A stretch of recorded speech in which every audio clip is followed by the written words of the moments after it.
थर कांपे चोला तोर सुरता माया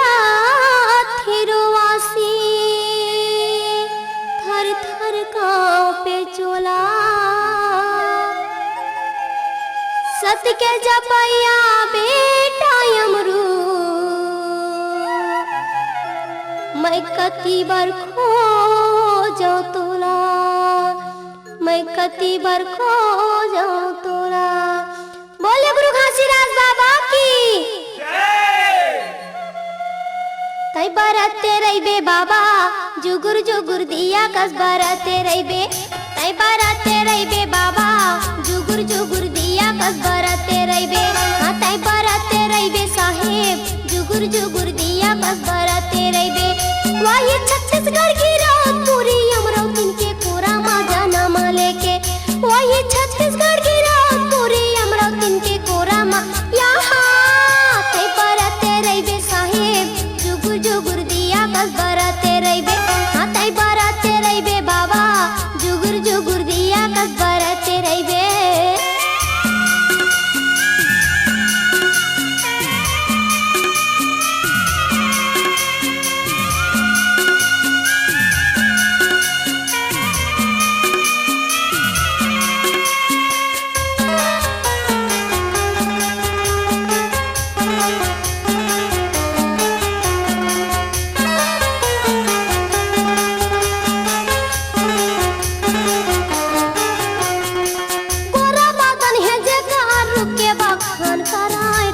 बखान करे तोरा बदन है जेकर रुके बखान करे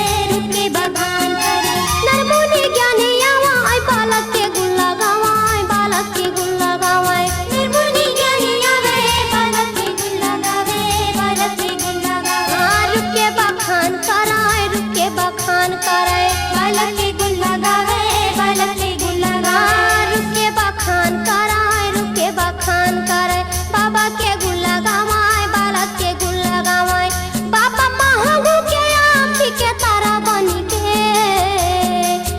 बाबा महंगू के आँखी के तारा बनी के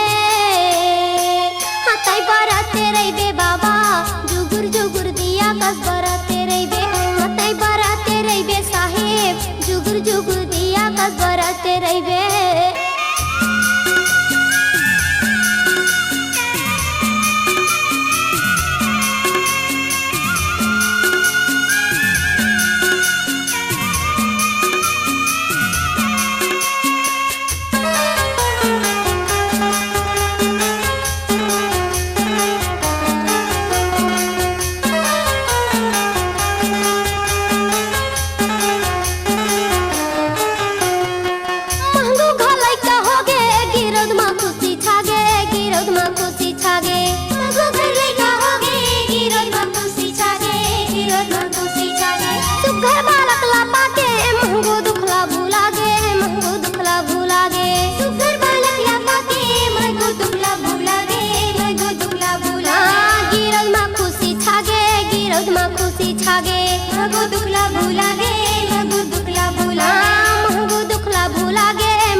वही धरती दाई के यचरा मधुलार पाई के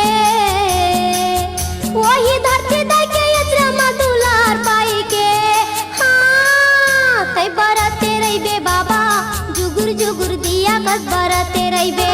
तई बरते रहिबे साहेब जुगुर जुगुर दिया कस बरते रहिबे। वही छत्तीसगढ़ की रात पूरी अमरावती के कोरा माजा नामा लेके वही छत्तीसगढ़ की रात पूरी अमरावती के कोरा मा हाँ तई बरते रहिबे बाबा जुगुर जुगुर दिया कस बरते रहिबे तई बरते रहिबे साहेब जुगुर जुगुर दिया कस बरते रहिबे हाँ तई बरते रहिबे बाबा जुगुर जुगुर दिया कस बरते रहिबे तई बरते रहिबे साहेब जुगुर जुगुर दिया कस